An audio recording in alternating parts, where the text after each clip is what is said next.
Hello दोस्तों, आप सभी को गुलाब जामुन जैसी मीठी मीठी नमस्कार। और उसी के साथ आप लोगों का स्वागत है आईपीओ के लव ट्रायंगल शो में। और सबसे पहले आप लोगों से माफी की क्योंकि ये वीडियो आज के दिन थोड़ी सी लेट हो चुकी है बिकॉज आज के दिन था मैं बाहर, जिसकी वजह से मैं जस्ट अभी पहुंचा हूं और सबसे पहले वीडियो को रिकॉर्ड कर रहा हूं। तो आज की इस वीडियो में हम कुछ क्वेरीज को भी लेंगे जो यहाँ पर मेनली टू क्वेरीज मेरे पास आई हैं कि एक तो कल्याणी कास्टेक आईपीओ के बारे में कि अब हम वहां पर क्या करें, क्योंकि जिनको भी ये आईपीओ मिला है तो अब वहां पर आगे इस आईपीओ में कहां पर बुकिंग करें, कैसे करें, तो वहां पर क्या सिनेरियो बनता है उसे स्टडी करने की कोशिश करेंगे।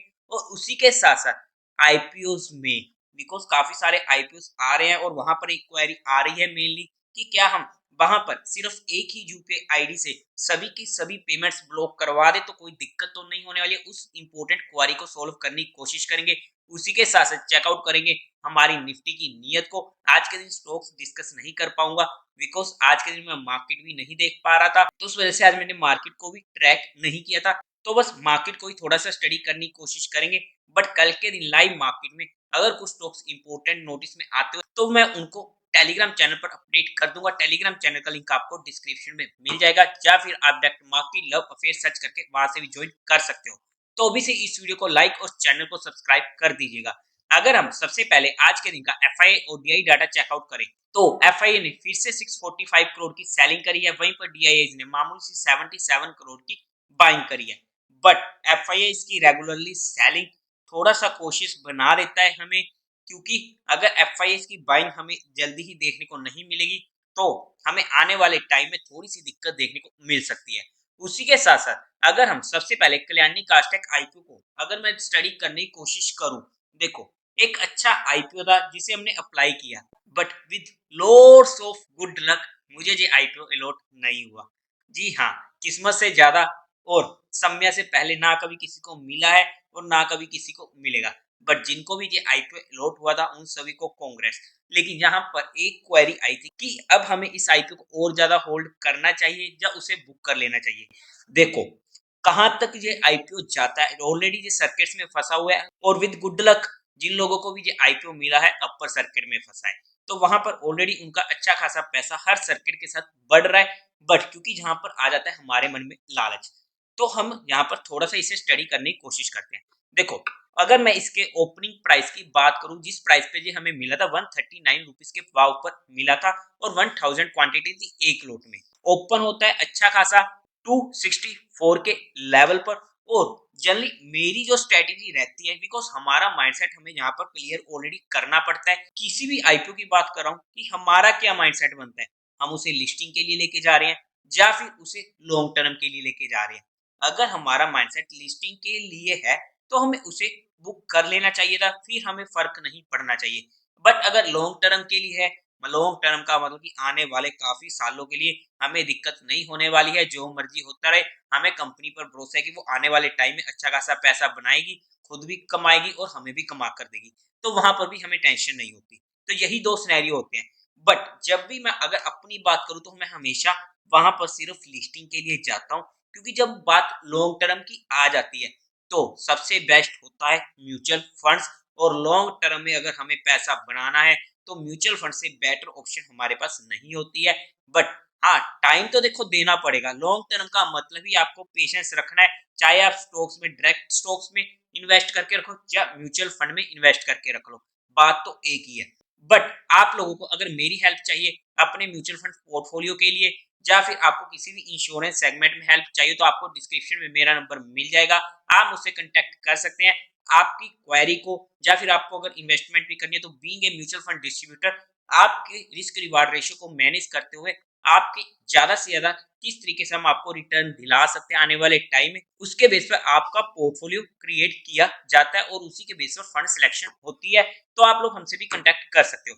बट अगर हम बात करते हैं इस आईपीओ की, बिकॉज हमारा तो काम जहां पर कल्याणी कास्टेक का था, तो देखो जनरली चलो हमने बुक नहीं किया, बट जहां पर हमारे पास आ जाता है, देखो जहां पर पहला सर्किट लग गया और जहां पर दूसरा सर्किट लग गया, जैसा कि हमें काफी आईपीओ में देखने को मिला है जब भी हम ट्रैक करते हैं, तो वहां पर जनरली बोल रहा हूँ जरूरी नहीं है कि ऐसा होगा हर आईपीओ में, बट मोस्टली केसेस में क्या होता है कि या तो हमें 3 सर्किट्स के बाद रिवर्सल देखने को मिल जाता है।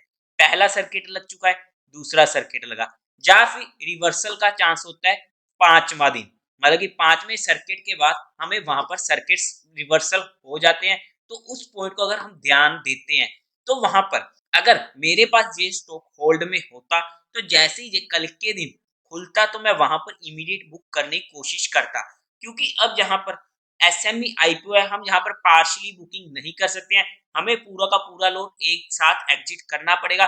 तो मुझे नहीं फर्क पड़ेगा कि अगर आगे भी इसमें सर्किट्स लगते हैं, इनफैक्ट अगर 5 से भी ज्यादा सर्किट लग जाते हैं मुझे नहीं फर्क पड़ता। मेरा काम था लिस्टिंग लेना और लिस्टिंग से भी काफी ज्यादा प्रॉफिट मुझे हो चुका है।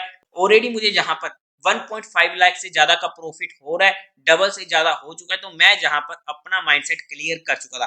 बट क्योंकि जहां पर हमारे पास आ जाती है ग्रीड, लालच, जैसे ही अगर हमने निकाल दिया और बाय चांस 3 से 5 दिन का जहां पर सर्किट लग गया तो हमें सबसे ज्यादा दुख भी होगा।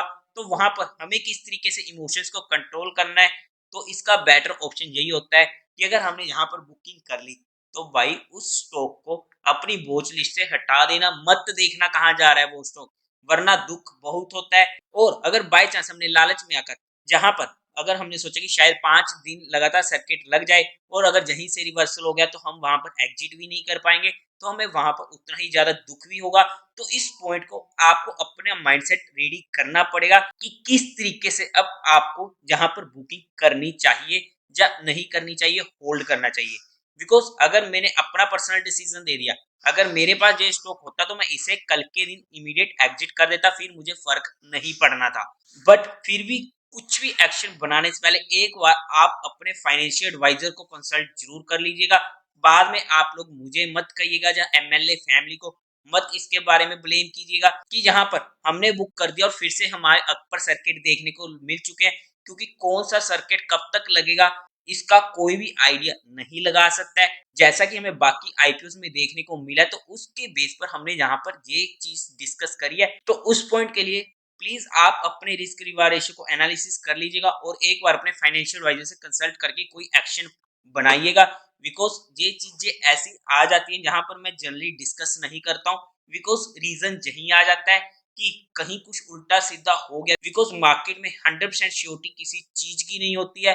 तो वहां पर हम क्या करें, बिकॉज अभी जहां पर हम टेक्निकली बेसिस पर कुछ भी नहीं बोल सकते हैं, जहां पर प्रॉपरली चार्ट बने नहीं है उसे टाइम लगेगा बनने के लिए, और जब तक वो चार्ट टेक्निकली क्रिएट नहीं होते हैं तब तक हमें वहां पर सिर्फ सप्लाई डिमांड का ही गेम देखने को मिलेगा, और वहां पर हमें थोड़ा बहुत तो रिस्क लेना पड़ेगा और वो आपको अपने अकॉर्डिंग लेना पड़ेगा। इसलिए जहां पर मेरी तरफ से जहां पर किसी भी तरीके की कोई भी एडवाइस नहीं है, और ये मैं बात आपको क्लियरली बोल रहा हूँ, सिर्फ अगर ये आईपीओ मेरे पास होता और एक ऐसी क्वेरी थी, क्योंकि काफी ज्यादा डाउट्स हमारे मन में आ जाते हैं, सिर्फ इसी पॉइंट पर ये डिस्कस किया है। So please take care of yourself and make your own decision. तो अब अगर हम आगे की बात करते हैं हमारी दूसरी इंपॉर्टेंट क्वेरी को लेकर आईपीओ के, क्योंकि जाने क्या है, अब मान लो कि एक फैमिली में 3 लोग हैं, मम्मा, पापा और साथ के साथ एक बच्चा, और उस बच्चे का है डीमेट अकाउंट जो स्टॉक मार्केट में काम करता है, और उसके पास सामने ऑप्शन आ चुके हैं 5 आईपीओ की, और यहाँ पर उसने क्या किया, मम्मा पापा का भी डीमेट अकाउंट खोल दिया। और वाई द वे अगर आप लोग हमारे दिए गए लिंक से भी अपना डीमेट अकाउंट खुलवाते हो, जो आपको डिस्क्रिप्शन में इंडिया के बेस्ट ब्रोकर्स के डीमेट अकाउंट ओपनिंग लिंक मिल जाएंगे, तो आपको एक प्राइवेट टेलीग्राम चैनल से जोड़ा जाएगा। आप लोग हमसे कांटेक्ट कर सकते हो ओपन अकाउंट करवाने के बाद, और कंफर्मेशन के बाद आपको प्राइवेट टेलीग्राम चैनल से जोड़ दिया जाएगा, जहां पर आपके साथ additional information for education purpose discuss होती है, ताकि हमारी नॉलेज में काफी ज्यादा इंक्रीमेंट होता रहे मार्केट को लेकर। But apart from the thing कि यहाँ पर मान लो कि ये मैं ही हूँ और मुझे जहां पर अप्लाई कर रहे थे आने वाले ये आईपीओ, तो मुझे पता है कि मुझे जहां पर ज्यादा से ज्यादा एप्लीकेशन लगानी पड़ेंगी, और वो application different different pan card से होनी चाहिए। तो मैंने यहाँ पर मम्मा पापा का भी डीमेट अकाउंट खोल दिया, जहाँ ऑलरेडी उनका खुला हुआ है। तो मैंने क्या किया यहाँ पर कि अब मेरे पास इतने सारे आईपीओ है, मैं क्या करूँ कि मुझे कॉम्प्लिकेशन ना हो, मैं सारी की सारी पेमेंट एक ही अकाउंट से ब्लॉक करवा देता हूँ, एक ही यूपीआई भर देता हूँ, और जहां पर मैं सारा का सारा एक ही बैंक से ब्लॉक करवा दिया अमाउंट, तो वहां पर मेरी एप्लीकेशन क्लियरली रिजेक्ट हो जाएगी as per new IPO rules. इस पॉइंट को याद कर लीजिएगा, क्योंकि यही एक इंपॉर्टेंट क्वेरी थी, क्या हम एक ही बैंक अकाउंट से अपने सारे फैमिली मेंबर्स की या फ्रेंड्स की आईपीओ की पेमेंट ब्लॉक करवा सकते हैं या नहीं। तो इस पॉइंट को क्लियरली समझ लो कि हमें जहाँ पर ये काम नहीं करना है। ये प्रोसेस काफ़ी ज़्यादा ईज़ी था क्योंकि हमें दिक्कत नहीं होती थी। अब मान लो कि हमने हमारे फ्रेंड से अप्लाई करना है, तो हमें ज़रूरत नहीं थी उनके अकाउंट में पेमेंट ट्रांसफ़र करने की, हम डायरेक्ट अपने अकाउंट में ही होता था, तो रिस्क भी कम हो जाता था। फिलहाल के लिए हमारी जो टेंशन थी वो कम हो चुकी थी। बट अब ऐसा नहीं है, हमें यहाँ पर थोड़ा-सा तो परेशान होना पड़ेगा और तीनों ही अकाउंट में। अब मान लो कि यहाँ पर मेरा दिया हुआ है एक्सिस बैंक का अकाउंट, तो मुझे यहाँ पर एक्सिस बैंक से ही अपनी अमाउंट ब्लॉक करानी पड़ेगी। इतना हमें ध्यान में रखिएगा कि जो भी बैंक अकाउंट हमने दिया है हमारे डीमैट अकाउंट में, उसी बैंक अकाउंट से ही अमाउंट ब्लॉक करवाइएगा ताकि हमारी एप्लीकेशन रिजेक्ट ना हो। अब मान लो कि पापा का अकाउंट है एसबीआई बैंक में, तो वहां पर मुझे एसबीआई के बैंक से अमाउंट ब्लॉक करानी पड़ेगी। अब मैं इसमें वो वाली यूपीआई आईडी भर दूंगा जिसमें एसबीआई का अकाउंट ऐड है, जहां पर मैं वो यूपीआई आईडी भर दूंगा जिसमें मेरा एक्सिस बैंक अकाउंट है। अब मम्मा का अकाउंट मान लो कि एचडीएफसी बैंक में है, तो वहां पर मुझे एचडीएफसी बैंक से अमाउंट ब्लॉक करवानी पड़ेगी और यहाँ पर यही सिनेरियो करना पड़ेगा, अदरवाइज हमारी एप्लीकेशन रिजेक्ट होने के चांसेस काफी ज्यादा रहेंगे। थोड़ा सा कॉम्प्लिकेशन हो जाता है, हमारा काम बढ़ जाता है, but it's okay. But I hope कि आप लोगों की क्वेरी सॉल्व हो चुकी होगी। उसी के साथ साथ अगर मैं कल के दिन मार्केट की बात कर लेता हूँ, तो अगर हम एक बार ऑप्शन चेन डाटा को एनालिसिस करने की कोशिश करते हैं, तो आप लोग यहाँ पर चेकआउट कर सकते हो 19,800 पर अच्छे खासे कोर सेलर बैठे हैं, जो हमारे लिए एक मेजर रेजिस्टेंस होने वाला है। और टेक्निकली भी ये रेजिस्टेंस हमारे पास निकल कर आता है, जहां पर जब तक ये लेवल क्रॉस नहीं होता तब तक के लिए हमें थोड़ा सा वेट एंड वॉच करना पड़ेगा ऊपर की साइड में।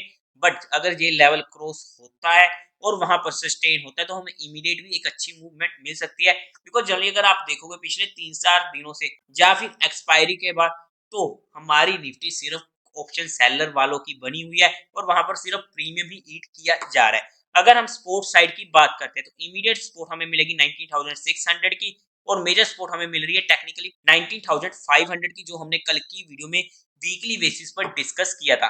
अब अगर हम बात करते हैं टेक्निकली बेसिस पर, अब आप लोग देखो आज के दिन भी हमारे लेवल्स नहीं आए थे, तो हमने वहां पर कोई भी काम नहीं किया था।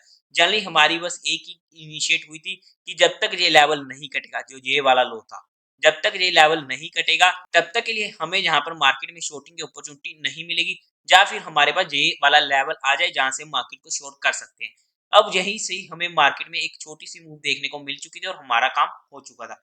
जनरली अगर हम बात करें ना निफ्टी में, इतनी बड़ी मूव हमें कहीं पर भी देखने को नहीं मिल रही है, तो उस वजह से अगर हम थोड़ा सा भी वेट एंड वॉच कर रहे हैं कुछ दिनों तक मार्केट में, तो कोई दिक्कत नहीं है। बट इंपॉर्टेंट लेवल्स हमने डिस्कस कर लिए। 19,800 हमारे पास अभी भी मेजर रेजिस्टेंस बना हुआ है। 19,750 हमारे पास इमीडिएट रेजिस्टेंस होने वाला है। इमीडिएट सपोर्ट 19,600 के पास की होने वाली है और मेजर सपोर्ट 19,500 के पास की रहने वाली है। बट अगर हमारी एंट्री किसी भी लेवल पर होती है, तो हमारा स्टॉप लॉस स्ट्रिक्ट होना चाहिए और अगर उस लेवल को तोड़कर या क्रॉस करके मार्केट ऊपर या नीचे की साइड सस्टेन करती है, तो वही रेजिस्टेंस हमारे लिए सपोर्ट और सपोर्ट रेजिस्टेंस बन जाता है। इस पॉइंट को हमेशा ध्यान रखिएगा। और उसी के साथ साथ बाकी जो 2 आईपीओ की रिव्यू की वीडियो रह चुकी है, वो ऑलरेडी रिकॉर्ड हो चुकी है। कल के दिन आपको जल्दी ही अपलोड कर दी जाएगी। आज के दिन हो जाती, बट आज के दिन था मैं बाहर, तो उस वजह से वहां पर वो काम बीच में ही रह चुका था। एनीवे जितनी भी चीजें हमारी यहाँ पर डिस्कस हुई है, वो सिर्फ एजुकेशन, लर्निंग और केस स्टडी पर्सपेक्टिव हुई है।